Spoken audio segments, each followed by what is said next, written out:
Hello and a warm welcome to my channel. I'm Mikaela Titheridge from the Crafty Ink Pen, and this was one of my projects for a recent artisan assignment.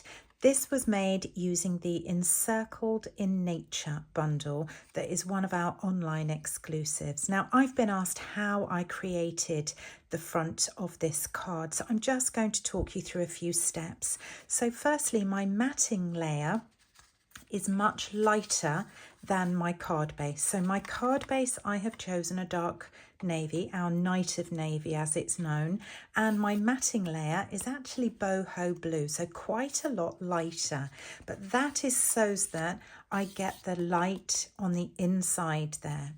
So this helps to create depth of field. So we're going to be needing some blending brushes. Now you can decide whether you take this up in 3 steps or in 2 steps. So I'm going to show you 3 steps. So boho blue, same colour as my cardstock.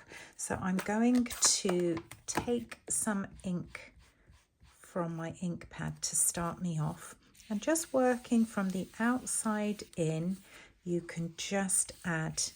And you won't see a huge difference to begin with this one because you're using tone on tone, but it will make some difference, but it will just take a little while.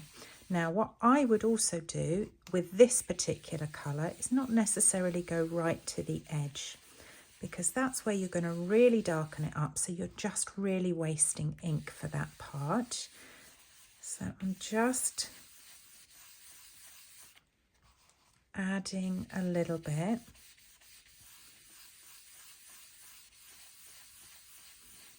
And hopefully now on the screen you should start to slowly see a whiter, lighter patch on the inside, and it's slowly darkening to the outer side. So I'm going to step up my colour to the next darker blue, which for us is Misty Moonlight, and I'm going to use the same brush for this, and starting to the edge, just going to start blending that in, and you'll now start to see this slowly darkening up a bit more. Now this one I will take all the way to the edge, and as you want to apply more, you can apply more pressure. The more pressure you get, the more colour you'll get down, but just go easy to begin with. You can always add to, but you can't take away.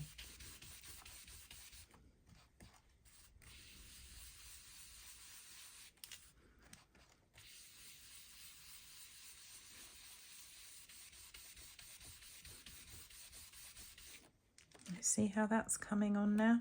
Now, something else to be mindful of is if you get ink on your fingers of your supporting hand, you could find that if you put them in the middle there, you're going to get fingerprints left. So just be careful and make sure you don't go putting them elsewhere and picking up ink with your fingerprints.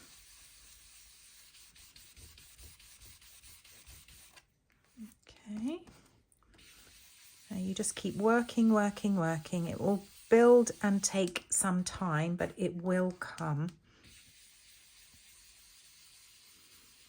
And you will probably find you'll need to re-ink your ink pad far sooner by doing blending than normal, but I love this technique.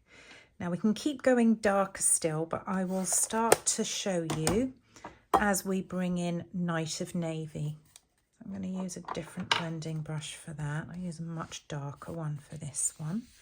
And again, working off and bringing it on, we will slowly start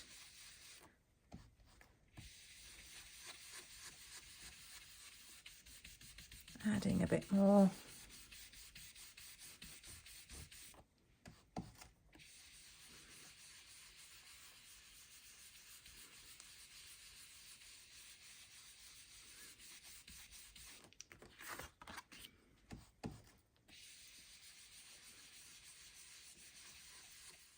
there we are. You can darken that up as much as you want. I could go on and continue with that. And I'm bringing the lighter brush back in to just blend the inside a little bit. Just softens and pulls it all together. Now, this is where you want to do any heat embossing, as I did here with a little moon. Now, the first thing you're going to want to do, because there's so much ink on here, you really want to be careful. So when I pop my ink and my embossing powder on, I'm going to tap it off this way to save me having to do this all over. So this is the beautiful Encircled in Nature stamp set. And there's our little moon. Oops. Let's just pull that out and pop that onto a block. So we will ink up our little moon and pop that there. And using some white embossing powder, I'm going to add, and there, look, you can still see how that's picked up. That's because it is so sticky with the amount of ink that we used. So I'm going to just use my embossing brush to just get rid of those little stray strands that I don't want before they get heat embossed.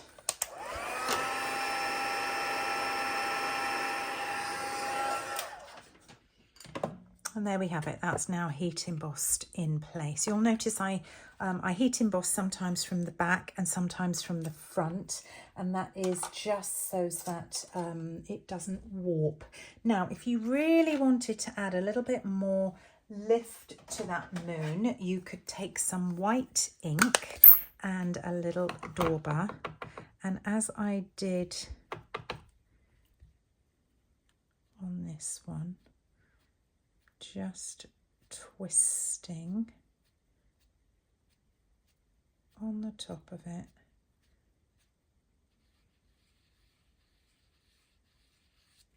There we go. So it doesn't take a lot of ink, but just a little touch to help it give a little bit more of a glow. Now, this is entirely up to you as to whether you position your wreath first or whether indeed you do the splattering first. Now, if you position it first and adhere this down, then it means you're going to get some white ink splatters, snow or stars. It depends on the appearance you're looking for as to...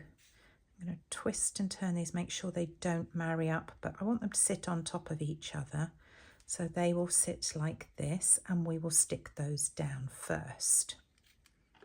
So now my twigs are in place. I'm just going to add the first of the wreaths. Now this is die cut from Misty Moonlight, which is the middle of the three colours that I used.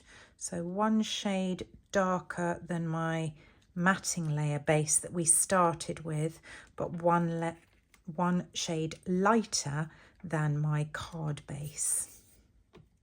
So I've just popped some mini dimensionals on here, and I've used black ones so that they kind of will get lost a little bit in all of this. And I'm going to stick that down. Now, you don't have to elevate this up if you don't want to.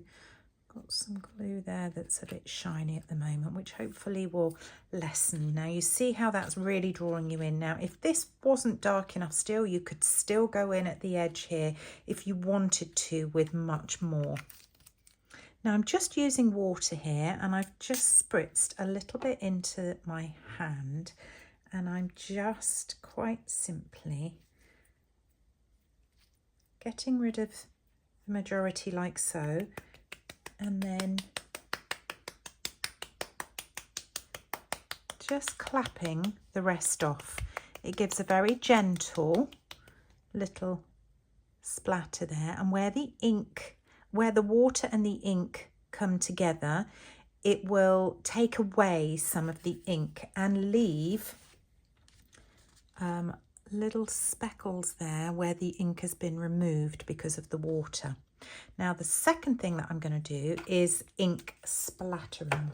So what I'm going to do there is I keep, just being careful of that large blob of water, I keep a little tub that I always have to hand. I'm just going to move that a minute. I'm going to put a little bit of water in here. Now what's in here already is quite simply our white, where are we? Our Whisper White ink refill. I've just put a few drips in there. This will go a long way. So there is some in there already, and that will be plenty. I don't need to add any more. And then I'm going to bring in just a brush, an old brush of any sort, or you could have an old water painter, which you could also use by dripping some water into here and making, now the wetter this is, the more it will splatter, but also the longer it will take to dry. Now can you see the water there that's drying? The little speckles there have started to dry. But now you want to protect things around you. Go easy with this, because now it depends on how wet I've made this. Here we go, it's starting now. Depends on how wet you've made it, will depend. So I'm just tapping this on my finger and you'll see the little speckles that come out that can either end up looking like a starry night, or it could be that it looks a little bit like snow.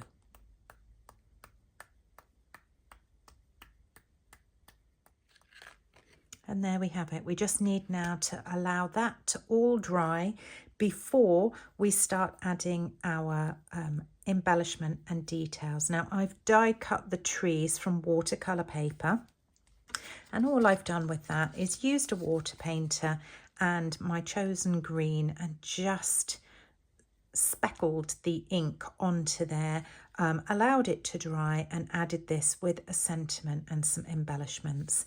And that is how I created the background for this card. I really hope you've enjoyed that.